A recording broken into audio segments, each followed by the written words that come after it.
Astronomie, astrophysique, cosmologie, astroparticules. Ça se passe là-haut, par Eric Simon.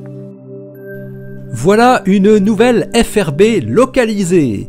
C'est seulement la deuxième parmi les 85 bouffées rapides d'ondes radio, les Fast Radio Bursts, que nous connaissons.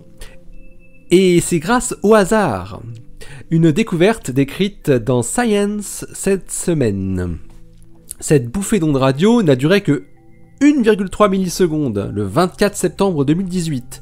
Mais elle a été détectée non pas par un simple radiotélescope, comme c'est devenu habituel, mais avec un réseau de 36 antennes, le Australian Square Kilometre Array Pathfinder, ASCAP, qui était pointé dans la bonne direction au bon moment. Et le fait de détecter ce signal par de multiples radiotélescopes a permis, par interférométrie, de déterminer précisément son origine, non loin du centre d'une galaxie située à 3 milliards d'années-lumière. Il faut se souvenir que la première bouffée rapide d'ondes radio, FRB, a été détectée en 2007, et depuis, leur nombre n'a cessé d'augmenter chaque année pour atteindre presque une centaine 12 ans plus tard. Et parmi ces 85 FRB, une sort du lot par le fait qu'elle a été détectée avec des répétitions. FRB 121102, détectée pour la première fois le 2 novembre 2012, ce qui avait permis de la localiser dans une toute petite galaxie à fort taux de formation d'étoiles. Une deuxième FRB avait montré elle aussi un signal répété, FRB 180814, mais elle n'avait pas pu être localisée avec précision. Cette fois-ci, avec FRB 180924, c'est différent. Celle-ci ne s'est pas répétée, mais a été détectée simultanément par de nombreuses antennes, ce qui permet une bonne localisation. Elle se trouve dans une grande galaxie, à 13 000 années-lumière de son centre. Mais ce qui est surprenant, c'est que l'environnement est très différent du cas de FRB 121102.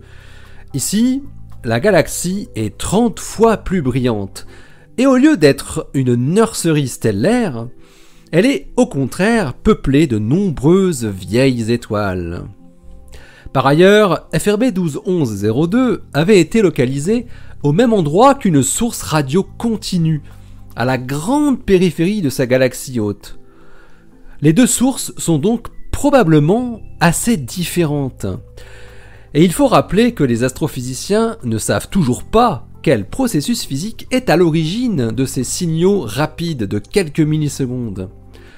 Or, comme la FRB que l'on connaît le mieux est FRB 121102, les modèles théoriques se sont plutôt calés sur elle. Puisque FRB 180924 et FRB 121102 paraissent si différentes, les chercheurs, menés par le radioastronome australien Keith Bannister du CSIRO, pensent qu'il pourrait très bien exister plusieurs classes de FRB, et même peut-être beaucoup. Connaissant avec précision la localisation du signal radio, les astrophysiciens australiens et américains ont ensuite pu utiliser l'information spectrale du signal pour sonder le milieu intergalactique, l'espace nous séparant de la galaxie hôte du phénomène inconnu qui en est la cause. La dispersion, c'est-à-dire la variation du temps d'arrivée en fonction de la longueur d'onde, et le décalage spectral permettent en effet de déterminer la densité d'électrons présents sur le trajet. Ils ont bien sûr pris en compte le milieu traversé faisant partie de notre galaxie, vers la fin du trajet, et le milieu traversé dans la galaxie hôte au départ. Ils trouvent que la dispersion du signal est cohérente avec les modèles théoriques du milieu intergalactique, mais à condition que la contribution de la galaxie hôte de FRB 180924 soit beaucoup plus faible que dans le cas de FRB 121102.